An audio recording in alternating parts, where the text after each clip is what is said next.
Hello students. Now today we are going to start next lecture of metals and non metals. तो हमारा class 10th का जो एक important chapter था हम इसमें काफ़ी सारे लेक्चर्स कंप्लीट कर चुके हैं। हमने फिजिकल प्रॉपर्टी स्टडी की, केमिकल प्रॉपर्टी स्टडी की, आयनिक कंपाउंड के बारे में स्टडी किया और उनके साथ ही हम इस चैप्टर के सेकंड पार्ट में एंटर हो चुके थे और वो था मेटलर्जी। तो बच्चों जो लास्ट क्लास में मैंने आपको बताया, इस लेक्चर को कंटिन्यू करने से पहले आप एक बार प्रीवियस क्लास का जो कंटेंट है उसे जरूर रिवाइज करें, क्योंकि उस कंटेंट से आपको आइडिया मिलेगा कि हम किस टॉपिक को पढ़ने जा रहे हैं और क्यों पढ़ने जा रहे हैं। मींस मेटलर्जी में आप वहां पर ये जानोगे कि जो अर्थ क्रस्ट से मिनरल निकाले जाते हैं उनसे मेटल का एक्सट्रैक्शन होगा। इस कंप्लीट प्रोसेस को मेटलर्जी बोलते हैं। और कुछ सेलेक्टिव मिनरल्स ही ऐसे होते हैं किसी पर्टिकुलर मेटल के एक्सट्रैक्शन के लिए जिनसे मेटल को एक्सट्रैक्ट करना प्रॉफिटेबल होता है, ज्यादा कन्वीनियंट होता है। तो उन पर्टिकुलर मिनरल को बच्चों क्या बोला जाता है? ओर।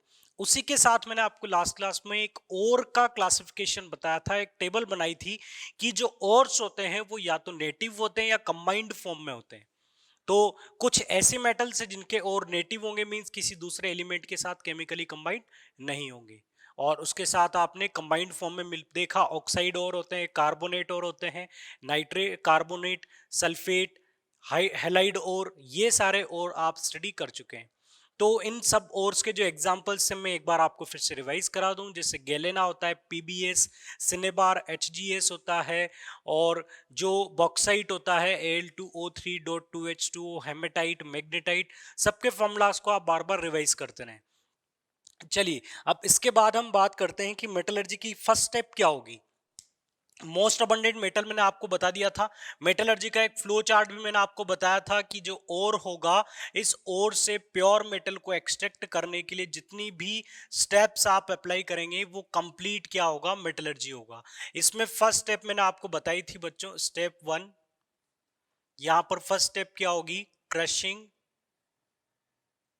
और grinding of ore.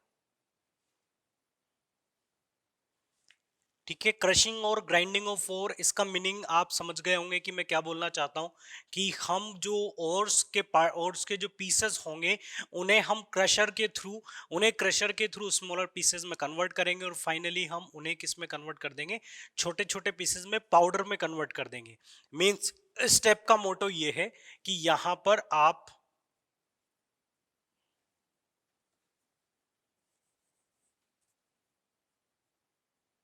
Large piece of ore,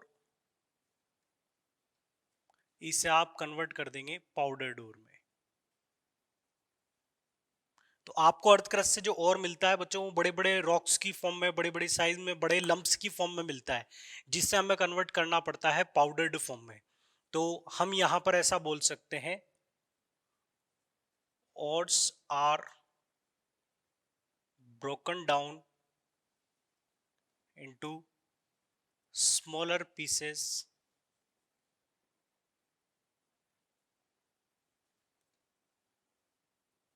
with the help of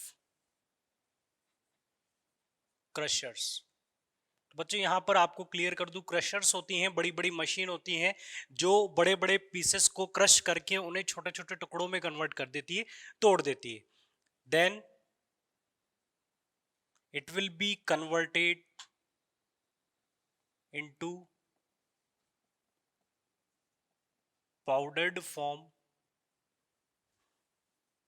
by using ball mill or stump mill। हमें वैसे इनसे कोई मतलब नहीं है बॉल मिल क्या होगी, स्टाम्प मिल क्या होगी, बस केवल आप इतना समझ लीजिए कि आपने एक बहुत बड़ी रॉक, बहुत बड़े लंप को क्रस्ट से निकाला और क्रशर की मदद से उसे छोटे टुकड़ों में कन्वर्ट कर दिया, और फिर फाइनली बॉल मिल, स्टाम्प मिल में कंटिन्यू इन्हें हैमर से हिट किया जाता है, कंटिन्यूसली हिट करते हैं, और वो फाइनली किस में कन्वर्ट हो जाता है बच्चों? पाउडर्ड फॉर्म में। इतना केवल आप जान लें।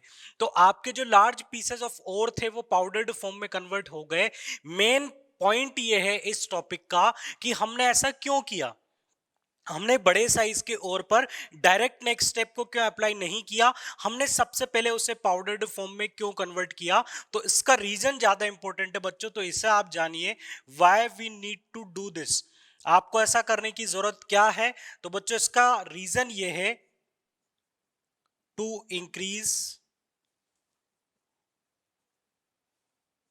सरफेस एरिया ऑफ ओर।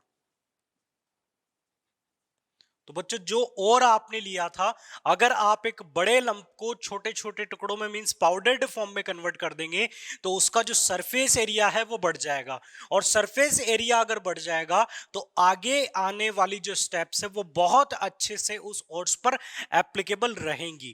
अगर पूरी सरफेस उसकी विजिबल नहीं होगी, पूरी सरफेस अगर उसकी पार्टिसिपेट नहीं कर पाएगी, तो आपकी फर्दर स्टेप्स भी उस ओर पर प्रॉपर्ली नहीं लग पाएंगी। मींस आप प्रॉपर्ली पूरी मेटल नहीं निकाल पाएंगे, सारे मेथड्स आपके एग्जैक्टली नहीं लगेंगे। तो बच्चों आप समझ जाइए कि सबसे पहले हमें क्या करना पड़ेगा, जो बड़े लंप होंगे उन्हें पाउडर्ड फॉर्म में कन्वर्ट करना है। ये थी बच्चों हमारी स्टेप 1। अब बात करते हैं स्टेप 2 में हमें क्या करना है। पाउडर्ड और आपको मिल चुका है,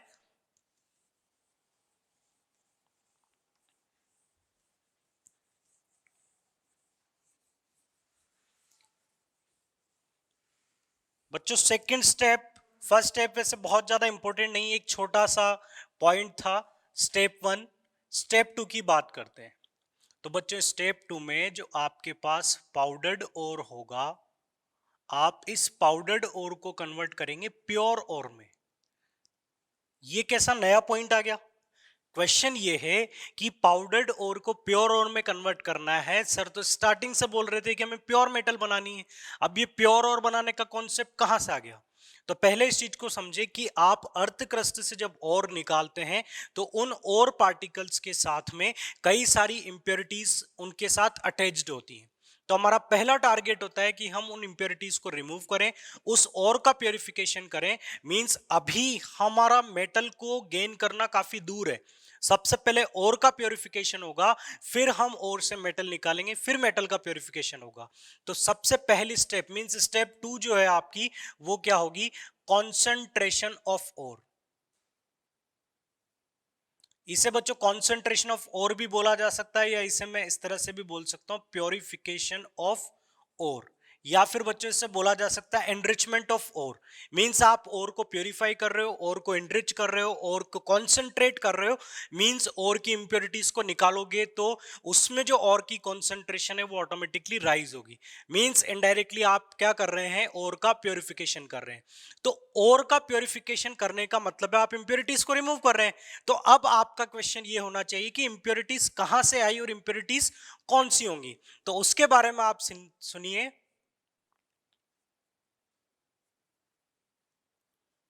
impurities like earth matter,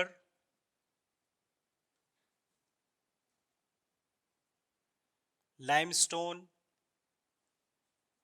silica, etc. present in ore। और इन impurities को बच्चों क्या बोला जाता है? इस पॉइंट को भी ध्यान दीजिएगा, नॉन एज गैंग और मैट्रिक्स। तो बच्चों आप पॉइंट को समझिए, मैंने आपको शॉर्ट में डायरेक्टली लिख दिया है कि जो ओर होगा उसके अंदर अर्थ मैटर जो है ये सारे प्रेजेंट होते हैं। ये सब ओर के अंदर प्रेजेंट होते हैं। जब हम ओर को अर्थ क्रस्ट से निकालते हैं तो ओर के साथ ये सारे इंप्योरिटीज भी उसके साथ अटैच होकर आपको मिल जाती है। और इन इंप्योरिटीज को बच्चों इंप्योरिटी ना बोलकर यहाँ पर क्या बोला जाएगा? गैंग बोला जाएगा। यहाँ पर इन्हें क्या बोला जाएगा? गैंग बोला जाएगा। और अब आप डिफाइन कर सकते हैं, removal of gangue particles from ore is known as concentration of ore। तो कंसंट्रेशन का मतलब क्या होगा कि ओर से हमें गैंग पार्टिकल्स को रिमूव करना है, उन इंप्योरिटीज को रिमूव करना है। मतलब एक सिंपल सा कॉन्सेप्ट ये है कि जहां पर प्योरिफिकेशन की बात आती है मतलब हम यहां पर सेपरेशन टेक्निक लगाने वाले हैं। सेपरेशन टेक्निक बोलते ही आपको कुछ याद आया होगा कि हमने क्लास 9th में सेपरेशन टेक्निक स्टडी की थी कि सॉलिड को सॉलिड से सेपरेट करना हो या सॉलिड को लिक्विड से या लिक्विड को लिक्विड से सेपरेट करना हो तो अलग अलग मेथड आपके पास थे। कुछ मेथड मैं आपको बताता हूं जैसे कि sublimation method, distillation method, fractional distillation method, evaporation, crystallisation, centrifugation. I think अब आपको काफी सारा कंटेंट याद आया होगा, बट मैं आपको जो याद दिलाने जा रहा हूं वो पॉइंट ये है कि आपने मेथड तो अलग अलग पढ़े, बट हर एक मेथड की अपना एक प्रिंसिपल था, अपनी एक कंडीशन थी, तभी वो मेथड एप्लीकेबल होगा। अगर दो लिक्विड इमिसिबल होंगे तो आप उन्हें डिस्टिलेशन से नहीं, आप उन्हें किस मेथड से सेपरेट करते हैं? सेपरेटिंग फनल से। मिसिबल लिक्विड होंगे, बॉइलिंग पॉइंट में सफिशिएंट डिफरेंस होगा तो आप डिस्टिलेशन अप्लाई करेंगे। ठीक है, दो अगर सॉलिड है उनमें से एक सब्लिमेबल है तो आप सब्लिमेशन टेक्निक अप्लाई करेंगे। दो सॉलिड है उनमें से एक मैग्नेट से अट्रैक्ट होता है तो आप मैग्नेटिक सेपरेशन अप्लाई करेंगे। तो उसी तरह से और उसके अंदर प्रेजेंट इंप्योरिटी के बेसिस पर ही हमें कंसंट्रेशन मेथड को सेलेक्ट करना है। तो बच्चों अब हम देखते हैं कि हमारे पास कंसंट्रेशन के मेथड्स कौन कौन से हैं। तो इस कंटेंट को हम यहां से मिटा देते हैं। अब हम बात करते हैं कंसंट्रेशन के मेथड की। तो बच्चों कंसंट्रेशन ऑफ ओर के लिए आपके पास दोनों तरह के मेथड हैं।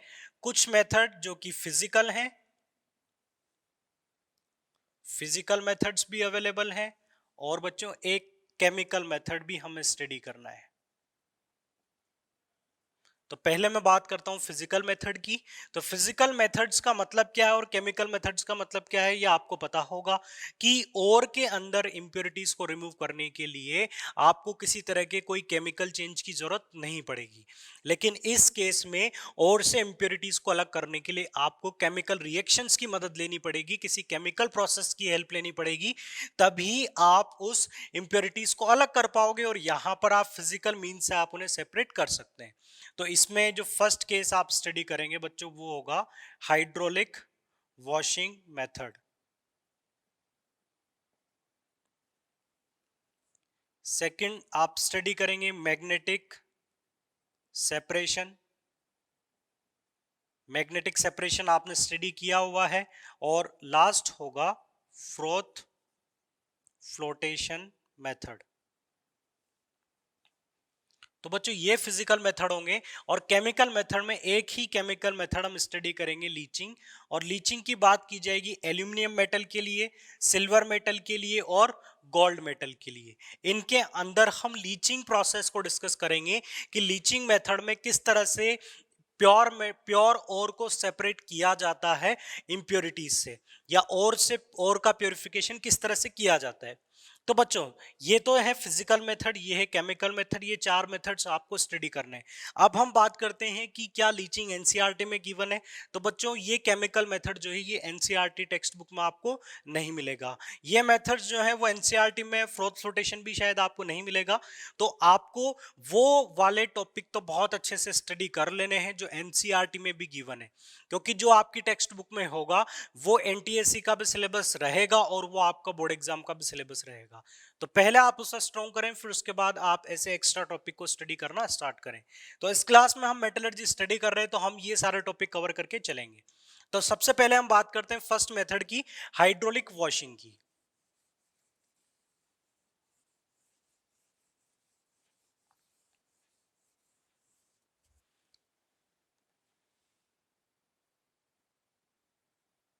फर्स्ट है बच्चों हाइड्रोलिक वॉशिंग मेथड।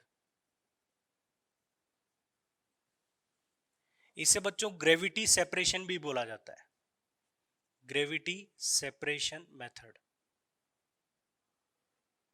क्लियर, नाम से ही आपको पता चल रहा होगा कि ग्रेविटी सेपरेशन, कि जो चीज भारी होगी वो अलग हो जाएंगी और जो चीज हल्की होंगी वो अलग हो जाएंगी। मींस ग्रेविटी का अफेक्ट किस पर ज्यादा लगेगा, जिनका वेट ज्यादा होगा या जो ग्रेविटी से ज्यादा अफेक्ट होंगे वो अलग हो जाएंगे और दूसरा जो पार्टिकल है वो अपने आप सेपरेट हो जाएगा।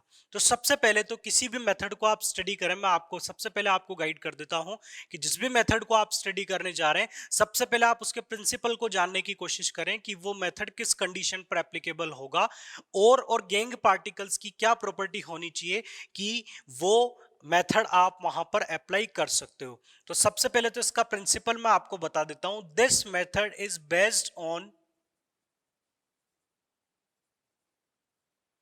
डिफरेंस इन स्पेसिफिक ग्रेविटी आप बोल सकते हैं, या डेंसिटी हम बोल सकते हैं, स्पेसिफिक डेंसिटी ऑफ और एंड गैंग पार्टिकल्स।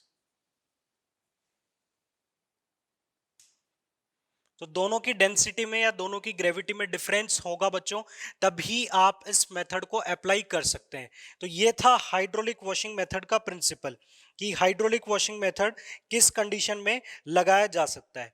अब हम बात करते हैं कि इसकी वर्किंग क्या होगी। तो किसी भी मेथड का आपने सबसे पहले उसका प्रिंसिपल स्टडी किया। प्रिंसिपल स्टडी करने के बाद आप देखिए कि उसकी वर्किंग क्या होगी, किस तरह से ये प्रोसेस वर्क करेगा। तो इसके लिए हम डायरेक्ट इसको इस डायग्राम के थ्रू समझ लेते हैं कि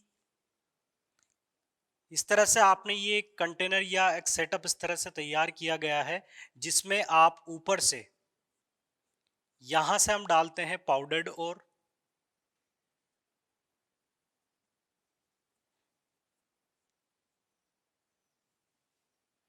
यहां से आप पाउडर्ड और डालेंगे और इस तरह से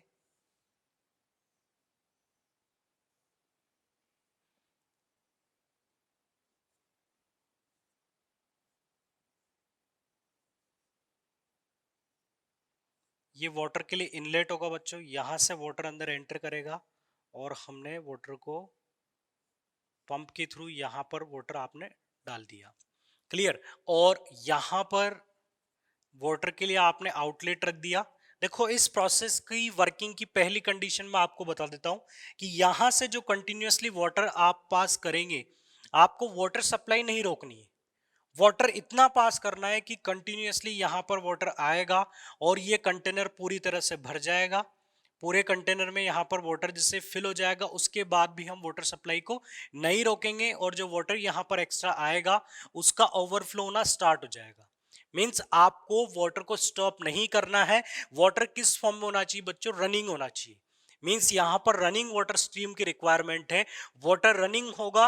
अब जैसे ही आप ऊपर से डालेंगे पाउडर्ड और, तो बच्चों ये और में क्रॉस से इस तरह से यहां पर और इंप्योरिटीज को रिप्रेजेंट कर देता हूं। तो पाउडर्ड और जो आपने डाला था, मींस जो इम्प्योर और आपने डाला था, वो यहां पर इस तरह से आया। अब जैसे ही ये इम्प्योर और वाटर के कांटेक्ट में आएगा, तो वाटर के साथ में आने पर जो आपके और पार्टिकल है वो वाटर में भीगकर बच्चों हैवी हो जाएंगे। तो वाटर की ग्रेविटी ज्यादा होगी, वाटर बहुत ज्यादा, सॉरी, और जो है और पर ग्रेविटी ज्यादा होगी और वाटर से वेट होकर हैवी हो जाएगा। तो बच्चों ये जो और पार्टिकल्स हैं ये फाइनली धीरे धीरे नीचे सस्पेंड हो जाएंगे। तो और पार्टिकल्स आपके पास कहां पर कलेक्ट हो जाएंगे? इस तरह से बॉटम पर और पार्टिकल कलेक्ट हो जाएंगे और आप यहां से इन्हें बाहर निकाल सकते हैं। तो और पार्टिकल तो यहां पर कलेक्ट हुआ, तो अब इंप्योरिटीज का क्या होगा? जो इंप्योरिटीज हैं वो काफी हल्की हैं। इंप्योरिटीज बहुत हल्की हैं तो जो बहता हुआ पानी होगा, मींस जो रनिंग वाटर स्ट्रीम होगी, उस वाटर स्ट्रीम के साथ ये सारी इंप्योरिटीज यहां से अलग हो जाएंगी। तो मैं इस तरह से ड्रॉ कर देता हूं, ये जितनी भी इंप्योरिटीज है बच्चों, ये सारी इंप्योरिटीज रनिंग वाटर स्ट्रीम के साथ बाहर आ जाएंगी। तो हम बोल सकते हैं कि यहां पर आपको क्या मिलेगी? गैंग। और इस तरह बच्चों आपको क्या मिलेगा? यहां पर नीचे नीचे से यहां से आप एक्सट्रैक्ट कर सकते हैं प्योर और को। तो ये है बच्चों हाइड्रोलिक वॉशिंग मेथड, इसका प्रिंसिपल क्या है और इसकी वर्किंग आपको समझनी है कि यहां पर डिफरेंस था दोनों की स्पेसिफिक ग्रेविटी में। तो जैसे ही पाउडर्ड और वाटर के कांटेक्ट में आता है तो और पार्टिकल हैवी होते हैं, इसलिए वो वाटर के साथ साथ नहीं जाते हैं और वाटर यहां पर रनिंग था, रनिंग वाटर स्ट्रीम के साथ जो इंप्योरिटीज है वो बाहर चली जाती हैं। तो हम बोल सकते हैं कि गैंग पार्टिकल जो थे ये washed away with running water stream leaving behind the pure ore। तो इस तरह से बहते हुए पानी के साथ जो इंप्योरिटीज है वो वॉश हो जाएंगी और आपको क्या मिलेगा? प्योर और मिलेगा। बच्चों ये एक जनरल सा मेथड हमने इस तरह से सेटअप बनाकर इसे स्टडी किया। आप 12th मेटलर्जी में स्टडी करेंगे तो आपको विल्फ्ले टेबल के बारे में भी देखने को मिलेगा, जिसमें हम इस तरह से टेबल बना देते हैं और उस टेबल पर अलग अलग जगह पर कई सारे स्लोप बने हुए होते हैं बच्चों। तो यहाँ पर भी हमारा टारगेट क्या होता है कि हम ऊपर से वाटर डालते हैं और जो और के पार्टिकल जो हैवी होंगे, हैवी पार्टिकल यहाँ पर रुक जाएंगे, वो यहीं पर रुक जाएंगे और जो लाइटर लाइटर इंप्योरिटीज होंगी, लाइटर इंप्योरिटीज रनिंग वाटर के साथ साथ आगे निकल जाएंगी। तो हमने ये प्रोसेस हम डेली लाइफ में भी कई बार करते हैं। अगर आप अपने हाथ पर या किसी भी चीज पर कोई गंदगी लग जाए तो आप उसे किस तरह से वॉश करते हैं? आप टैप वाटर से उसे वॉश करते हैं, तो रनिंग वाटर होता है तो वो बहुत स्पीड से, और जो लाइटर इंप्योरिटीज होती हैं वो उसके साथ निकल जाती हैं। आपने एक एग्जांपल ये भी देखा होगा कि जब आप किसी गमले में, पॉट में पौधों में पानी डालते हैं, तो जैसे ही वाटर ओवरफ्लो अगर स्टार्ट हो जाता है पोर्ट से, तो उसमें प्रेजेंट कई सारी लाइटर इंप्योरिटीज भी रनिंग वाटर के साथ बाहर की तरफ निकल कर आ जाती है। तो इस तरह से हाइड्रोलिक वॉशिंग मेथड वर्क करता है। आप इन दो स्टेप को स्टडी करने के बाद तीसरा पॉइंट है आपको स्टडी करने के लिए, वो ये है कि ये मेथड कहां पर एप्लीकेबल होगा, किस टाइप के और का प्योरिफिकेशन आप इस मेथड से कर सकते हैं। Then this method is generally used for oxide and carbonate ores। इसमें कार्बोनेट ज्यादा इंपॉर्टेंट है बच्चों, इसे ध्यान रखिएगा। ज्यादातर ये कार्बोनेट के लिए यूज में लिया जाता है। अब ये पॉइंट मैंने क्यों लिखा, ऐसा क्यों होता है? क्योंकि कार्बोनेट ओर के अंदर ही जो इंप्योरिटीज होती हैं, जो गैंग पार्टिकल्स होते हैं, based on the difference between the gangue and ore particles, तो कार्बोनेट ओर का जो ओर होगा और जो गैंग होगी, उनके स्पेसिफिक ग्रेविटीज में सफिशिएंट डिफरेंस होता है। इसलिए वहां पर आप ये ग्रेविटी सेपरेशन या हाइड्रोलिक वॉशिंग मेथड अप्लाई कर सकते हैं। तो बच्चों यहां पर अप्लाई हुआ, ये रीजन है, आपको इसका एग्जांपल, इसकी वर्किंग और इसका प्रिंसिपल याद रखना है। तीनों पॉइंट आप सेपरेटली कवर करें, क्योंकि कई बार एग्जाम में बहुत कम मार्क्स का एक छोटा सा क्वेश्चन पूछ लिया जाता है कि आपको प्रिंसिपल लिखना है, तो फिर आप 2 लाइन में केवल प्रिंसिपल को ही लिखेंगे। क्लियर? ये था first method, hydraulic washing method. अब हम बात करते हैं मैग्नेटिक सेपरेशन की।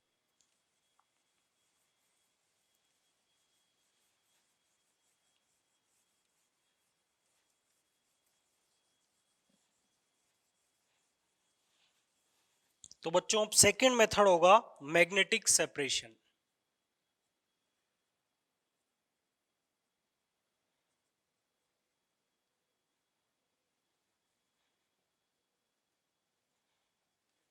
अब magnetic separation method means magnet की मदद से सेपरेट करना, और मैग्नेट से सेपरेट तभी कर पाओगे जैसे ही मैंने स्टेटमेंट दिया, आपको याद आ गया होगा कि मैग्नेटिक सेपरेशन तभी एप्लीकेबल होगा जब जिन दो चीजों को अलग करना है, उनमें से किसी एक में फेरोमैग्नेटिक नेचर हो। फेरोमैग्नेटिक का मतलब है बच्चों कि वो मैग्नेट के कांटेक्ट में आने पर या मैग्नेट की तरफ स्ट्रांगली अट्रैक्ट हो।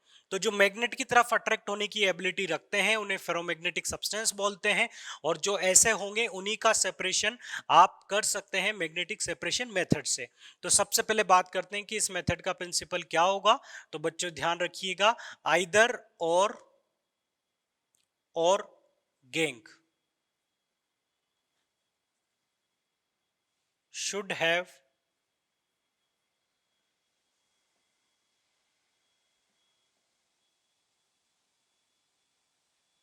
ferromagnetic nature। फेरोमैग्नेटिक नेचर का मतलब क्या होगा? That strongly attract towards magnetic field. जहां पर मैग्नेट होगी या मैग्नेट फील्ड होगा, उस तरफ ये स्ट्रांगली अट्रैक्ट होंगे। ऐसा नेचर, ऐसी टेंडेंसी वहां पर या तो और की हो या ऐसी टेंडेंसी गैंग की हो। तो बच्चों मैं क्लियर कर चुका हूं, दोनों में से कोई एक, या तो और में मैग्नेटिक नेचर हो या फिर गैंग में मैग्नेटिक नेचर हो। अगर दोनों ही मैग्नेटिक होंगे तो ये मेथड एप्लीकेबल नहीं है, दोनों ही नॉन मैग्नेटिक होंगे तो ये मेथड एप्लीकेबल नहीं है। तो इस मेथड की कंडीशन आप समझ गए। अब हम बात करते हैं इसकी वर्किंग की, ये मेथड किस तरह से अप्लाई किया जाता है। तो इस मेथड को आप इस तरह से समझिएगा बच्चों, ये हमने यहां पर 2 रोलर लगा दिए। 2 रोलर हैं जो कंटिन्यूअसली रोल करेंगे, कंटिन्यूअसली रोटेट होंगे, और इन पर आपने लगा दी एक कन्वेयर बेल्ट।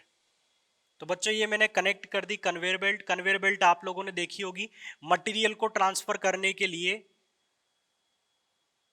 जो इस तरह से बेल्ट्स कनेक्ट कर दी जाती हैं।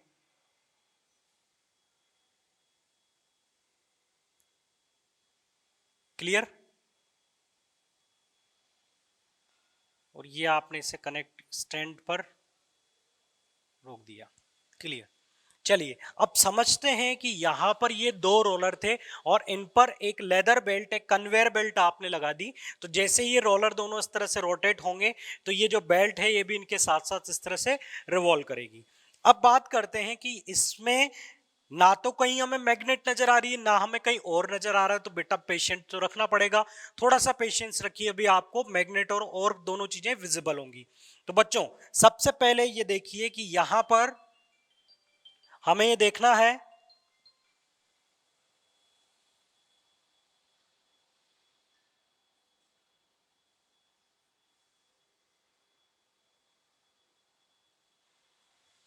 तो यहां पर हमें सबसे पहले देखना है कि जो दो रोलर आपके पास यहां रखे हुए हैं इनमें से बच्चों ये एक जो रोलर है ये मैग्नेटिक नेचर का होगा, तो इसे हमने मैग्नेट का बना दिया,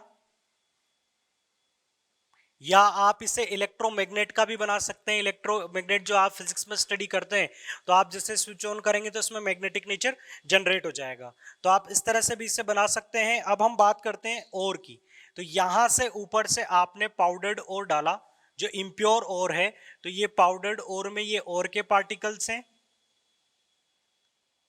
आपने पाउडर्ड ओर इस तरह से डाला और इस पाउडर्ड ओर में इंप्योरिटी भी होंगी, तो इंप्योरिटी को मैं इस तरह से रिप्रेजेंट कर देता हूं, तो और इंप्योरिटीज का मिक्सचर मींस इंप्योर और ऊपर से इस तरह से आया, और दोनों में से एक मैग्नेटिक है एक नॉन मैग्नेटिक है। अब जैसे ही ये दोनों यहां तक आएंगे, तो यहां तक आने के बाद अब ग्रेविटी की वजह से ये स्पीड से बेल्ट यहां पर रोटेट कर रही है।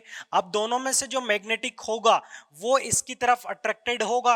अगर मान लीजिए सपोज कीजिए कि यहां पर और पार्टिकल में मैग्नेटिक नेचर है, तो और पार्टिकल जो है वो किस तरफ अट्रैक्ट होंगे, रोलर की तरफ, तो ये रोलर और पार्टिकल को पकड़ कर रखेगा, लेकिन जो गैंग पार्टिकल्स है इन पर यहां पर कोई अट्रैक्शन नहीं होगा। तो हमें देखने को मिलेगा कि ये सारे गैंग पार्टिकल्स यहां से गिरना स्टार्ट हो जाएंगे और ये इस तरह से गिरकर यहां पर आपको नीचे कलेक्ट हो जाएंगे।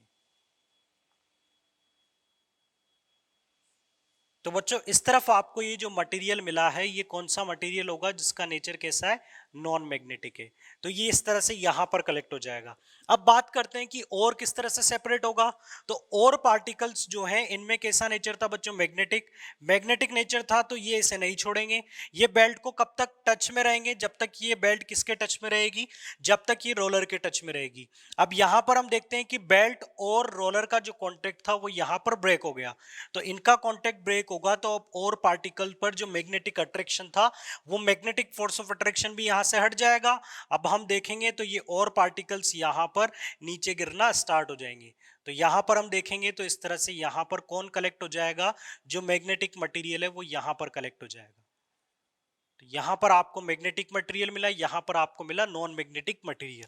तो बच्चों इस तरह से यहां पर आपने एक मिक्सचर डाला और मैग्नेट की हेल्प से आपने मैग्नेटिक मटेरियल को अलग कर दिया, और जो नॉन मैग्नेटिक था, जो मैग्नेट से अट्रैक्ट नहीं होता था, आपने उसे बिल्कुल अलग कर दिया। ये था बच्चों मैग्नेटिक सेपरेशन। अब इसका एक एग्जाम्पल भी मैं आपके साथ डिस्कस करूंगा, और ये मेथड कहां पर एप्लीकेबल होता है इसे हम समझना है। तो जनरली जो आयरन ओर है उनके केसेस में तो ये मेथड एप्लीकेबल होगा ही सही, क्योंकि उनका नेचर कैसा होगा, मैग्नेटिक होगा। अब हम बात करते हैं एक स्पेसिफिक एग्जांपल की, तो सेपरेशन ऑफ FeWO4 जिसे बोला जाता है बच्चों आयरन टंगस्टेट फ्रॉम कैसिटेराइट, कैसिटेराइट बोला जाता है SnO2 को। तो बच्चों कैसेटेराइट ओर से FeWO4 का सेपरेशन इसी मेथड से किया जाता है। अब मैं आपको क्लियर कर दूं कि यहां पर जो आपने कैसेटेराइट लिखा है बच्चों, ये तो क्या है, ओर है, और FeWO4 यहां पर क्या है, गैंग का काम करेगा, एक इंप्योरिटी का काम करेगा। तो इसके केस में आयरन टंगस्टेट जो है, जो वुल्फ्रामाइट है, वो किसका काम कर रहा है, ये है एक तरह की इंप्योरिटी, और ये है ओर। दूसरा इंपॉर्टेंट पॉइंट ये है कि यहां पर जो गैंग है इसका नेचर कैसा है बच्चों, मैग्नेटिक है, इंप्योरिटी मैग्नेटिक है, जबकि जो प्योर और आपका है उसका नेचर कैसा है, नॉन मैग्नेटिक। तो एक ये केस हम आपके साथ डिस्कस कर रहे हैं, तो आप इस केस को ध्यान रखिएगा कि यहां पर जो गैंग पार्टिकल्स थे उनका नेचर मैग्नेटिक था, जबकि और कैसा है, नॉन मैग्नेटिक है। और बाकी कई सारे केसेस ऐसे हैं जिनमें आप ये देखेंगे कि और पार्टिकल मैग्नेटिक होंगे और इंप्योरिटीज नॉन मैग्नेटिक होगी। तो ये एक डायग्राम से आप समझ सकते हैं, इसकी वर्किंग को समझ सकते हैं। आई थिंक ये दोनों मेथड काफी आसान है। अब हम बात करेंगे फ्रोथ फ्लोटेशन की, जो थर्ड इंपॉर्टेंट मेथड होगा कॉन्सेंट्रेशन का। Now next method is froth flotation method.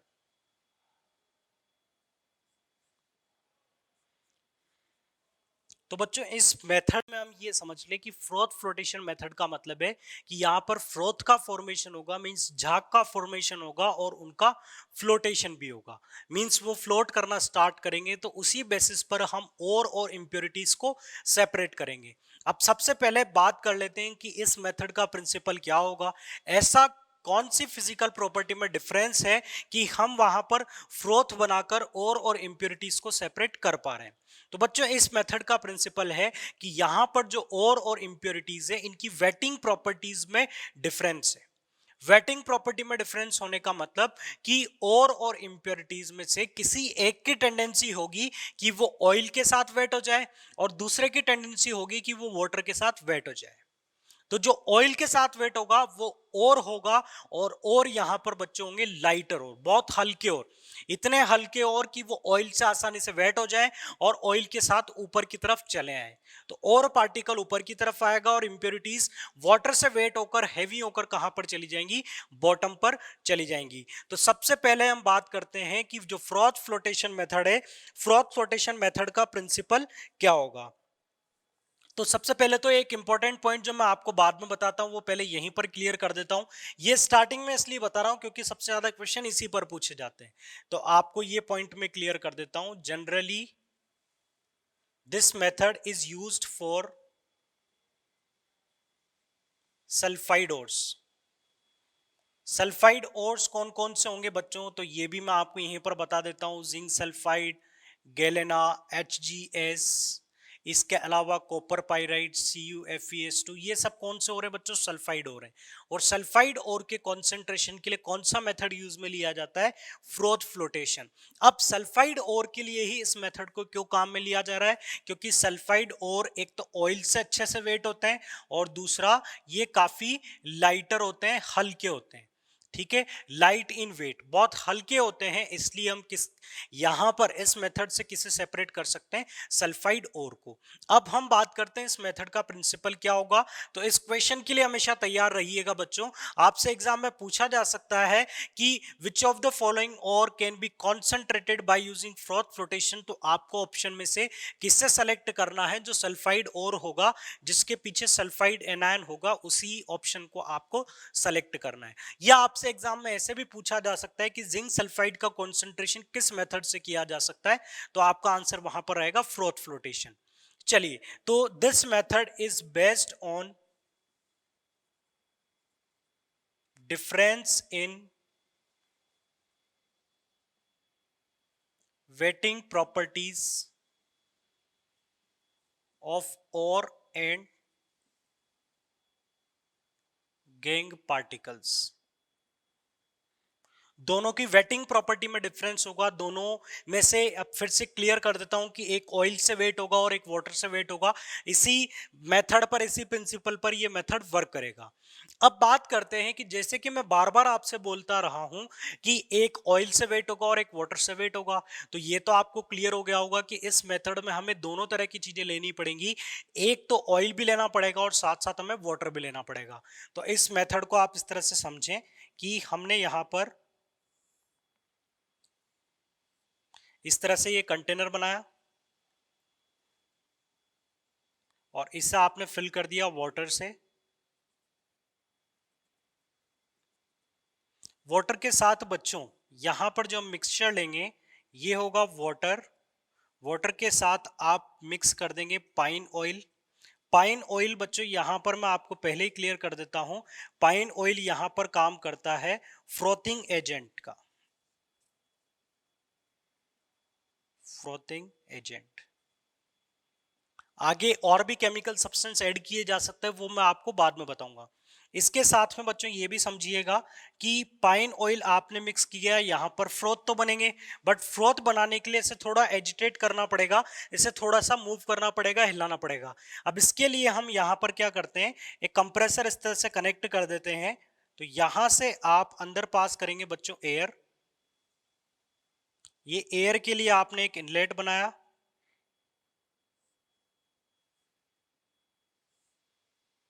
यहां से अंदर एयर पास होगी, तो जैसे ही एयर आप पास करेंगे तो ऊपर क्या बनना स्टार्ट हो जाएगा बच्चों, फ्रोथ। तो ये ध्यान रखिएगा, ऊपर मैंने ये जो ड्रॉ किया है बच्चों, ये फ्रोथ है, ये झाग है। जैसे आप अंदर एयर पास करेंगे तो बबल्स फॉर्मेशन होगा और कई सारे झाग बनकर इस तरह से ऊपर की तरफ आ जाएंगे। ये था हमारा सेटअप। अब इसमें एक और चीज हमें यहां पर लेनी है,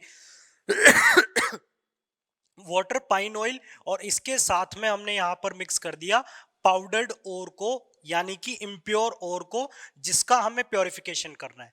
अब अपना वर्किंग यहां पर स्टार्ट होती है कि जैसे आपने एयर पास की, फ्रोथ का फॉर्मेशन होगा, पूरा मोमेंट स्टार्ट होगा, तो यहां पर जो और पार्टिकल होंगे, और पार्टिकल्स की बात करें तो these are wetted by oil, और जो गैंग होगी बच्चों, it will get wet by water. इससे कौन भिगो देगा, वाटर, और को कौन भिगो लेगा, ऑयल। तो ऑयल के साथ जो आपका और है वो वेट हो जाएगा, वो भीग जाएगा, और जो और पार्टिकल्स है वो काफी हल्के होंगे। तो जितने भी और पार्टिकल्स हैं बच्चों, यहां पर जो भी और पार्टिकल्स होंगे वो आपको कहां पर मिलेंगे, इस तरह से ऊपर की तरफ आ जाएंगे। तो प्योर और जो कि हल्का है और इस पर ऑयल से कोटिंग हो चुकी है, तो ये वाटर से तो वेट होगा नहीं, तो वाटर से भीग कर ये भारी नहीं होगा और ये हल्का ही रहेगा। तो हल्का रहेगा तो ये ऑयल के साथ जो फ्रोथ ऊपर बनेगा, उस फ्रोथ के अंदर आपको क्या मिल जाएगा, उसके अंदर आपको प्योर और मिल जाएगा। तो यहां पर बच्चों ये आपने कलेक्ट किया प्योर और जो इम्प्योरिटीज है बच्चों वो कहाँ चली जाएगी, इम्प्योरिटीज वाटर से हैवी हो जाएंगी, तो इम्प्योरिटीज वाटर से हैवी होकर कहां पर सेट हो जाएंगी, बॉटम पर। यहां से आप इन्हें एक्सट्रैक्ट कर सकते हैं। तो ये यहां पर गैंग जो कि पानी से भीगकर हैवी हो गई। तो नॉर्मल 10th के लिए बात करें या हम बोर्ड एग्जाम के लिए बात करें, तो आप सिंपल इतना मेथड स्टडी करके जाएं कि पाइन ऑयल यहां पर क्या काम करता है, फ्रोथ फ्लोटेशन मेथड किस तरह से वर्क करता है। बड़ा सिंपल सा मेथड है बच्चों। दो चीजें थी, दोनों में से एक ऑयल से वेट होता है, एक वाटर से वेट होता है। जो वाटर से भीगता है वो काफी भारी बनकर नीचे चला जाता है, और जिसे ऑयल अफेक्ट करता है वो हल्की सब्सटेंस होते हैं, वो सल्फाइड ओर्स होते हैं, और सल्फाइड काफी अच्छे से ऑयल से वेट हो जाता है। बालों में भी सल्फर होता है और आपके जो हेयर्स हैं ये भी आसानी से ऑयल से वेट हो जाते हैं। तो सल्फाइड और अपने आप फ्रोथ के साथ बच्चों कहाँ चला आएगा, ऊपर, और इंप्योरिटीज कहाँ पर सेटल हो जाती है, नीचे। ये सिंपल मेथड मींस इस तरह से आप इसे समझ सकते हैं। अब हम क्या करेंगे, इस फ्रोथ को यहाँ से सेपरेट कर लेंगे, इसे ड्राई कर देंगे, और आप इससे क्या निकाल लेंगे, प्योर और को सेपरेट कर लेंगे। अब इसके साथ हम इसे और भी केमिकल सब्सटेंस यहाँ पर ऐड किए जा सकते हैं, और भी केमिकल सब्सटेंस यहां पर ऐड किए जा सकते हैं। जैसे कि बच्चों एक होता है फ्लोटिंग एजेंट, एक बच्चों यहां पर होता है फ्लोटिंग एजेंट, कि हम और की फ्लोटिंग कैरेक्टरिस्टिक को इंप्रूव करने के लिए, और की फ्लोटिंग कैरेक्टरिस्टिक को इंप्रूव करने के लिए यहां पर मिक्स कर सकते हैं फ्लोटिंग एजेंट को। फ्लोटिंग एजेंट का रोल क्या होता है बच्चों, वो और को और अच्छे से कोटिंग कर देता है और की, जिससे और वाटर से बिल्कुल भी वेट नहीं हो पाता है। तो और को और अच्छे से वाटर से अफेक्ट होने से बचाने के लिए, मींस उसकी फ्लोटिंग कैरेक्टरिस्टिक को इंप्रूव करने के लिए, हम यहां पर एडिशनली क्या डाल देते हैं, कलेक्टर, जिसे हम बोलते हैं floating agent.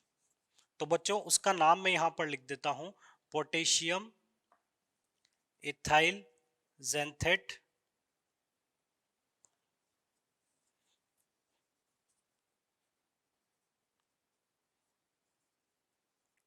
Floating agent collector.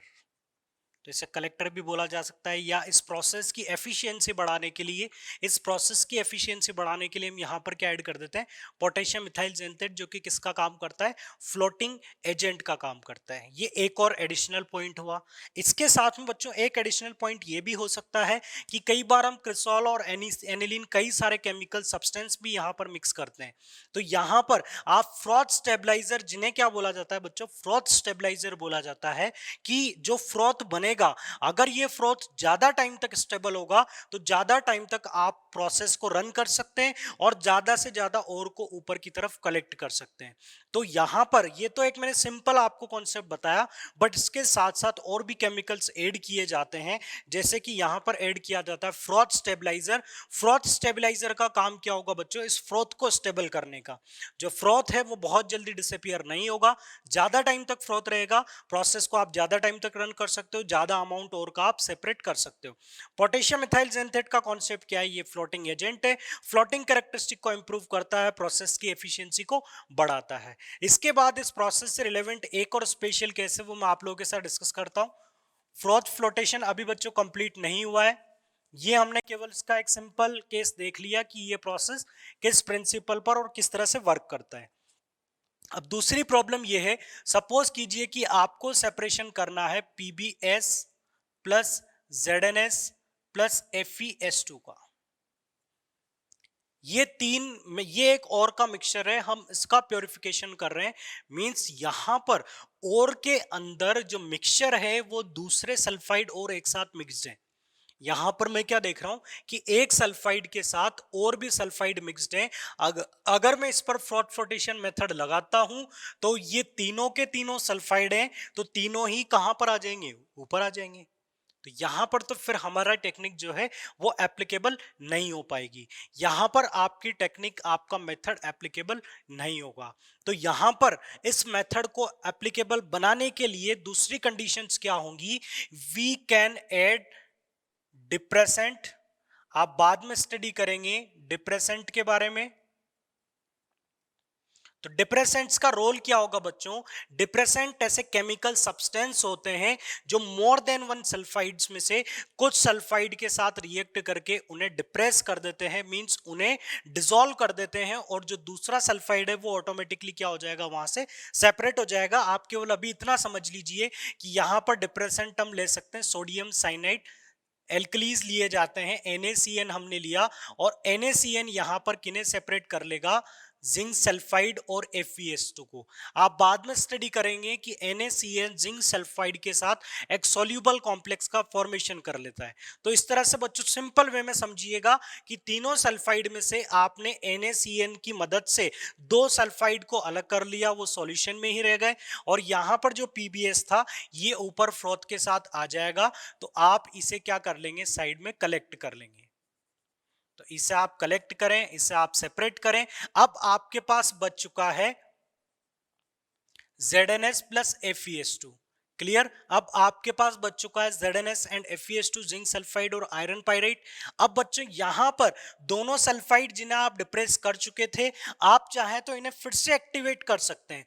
तो इन्हें फिर से एक्टिवेट करने के लिए हम एक और केमिकल ऐड करेंगे which are known as activators.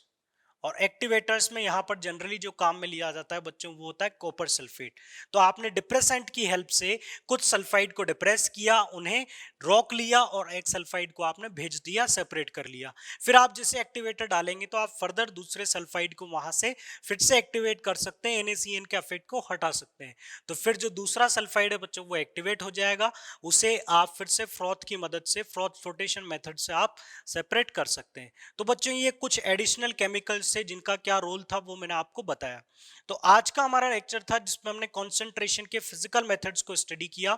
Now in next lecture we will study the chemical method leaching, और उसके बाद मेटलर्जी की नेक्स्ट स्टेप क्या बनती है उसके बारे में हम नेक्स्ट लेक्चर में कंटिन्यू करेंगे।